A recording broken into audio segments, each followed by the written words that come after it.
ನೋಡಿ ಫ್ರೆಂಡ್ಸ್, ಇದು earphone year box. ಇದು ಒಂದು ಕೆಟ್ಟೋಗಿರೋದನ್ನು ತಗೊಂಡು ನನ್ನ ಮಗ ಇದರೊಳಗಡೆ ಏನೋ ಹಾಕಿದ್ದಾನೆ. ಮತ್ತು ಆಮೇಲೆ ಯಾವುದ್ಯಾವುದೋ ವೈರ ತೊಗೊಂಡು ಇದು ಯಾವುದೋ ಒಂದು ಇದು ಮಾಡಿದ್ದಾನೆ. ಆಮೇಲೆ ಒಂದು ಯಾವುದೋ ಮೊಬೈಲ್ ಬ್ಯಾಟ್ರಿ, ಅದಕ್ಕೆ ಚಾರ್ಜ್ ಮಾಡಿದ್ದಾನೆ, ಏನೇನೋ ಬರೆದಿದ್ದಾನೆ ಮಾಡಿಗೆಸಿ. ಆಮೇಲೆ ಇವಾಗ ಕಲೆಕ್ಷನ್ ಕೊಡ್ತಾನೆ,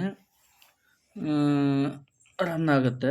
ರನ್ ಆದಾಗ ಫುಲ್ ಗಾಳಿ ಬರುತ್ತೆ. ಅದು ಒಟ್ಟು ಒಂಥರ ಫ್ಯಾನು. ಆರಾಮ ಒಬ್ಬ ಮನುಷ್ಯ 1 ಫೀಟ್ ಹತ್ರದಲ್ಲಿ ಇಟ್ಕೊಂಡ್ರೆ ಆರಾಮಾಗಿ ಗಾಳಿನ ಮುಖದ ಹತ್ರ ಯೂಸ್ ಮಾಡ್ಬೋದು. ನೋಡಿ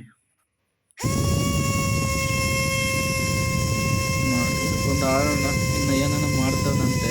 ಇದಕ್ಕೆಲ್ಲ ಕವರ್ ಮಾಡಿ ಆನ್ ಎಲ್ಲ ಬಟನ್ ಮಾಡಿ ನೋಡ್ತಾನಂತೆ. Okay, thank you.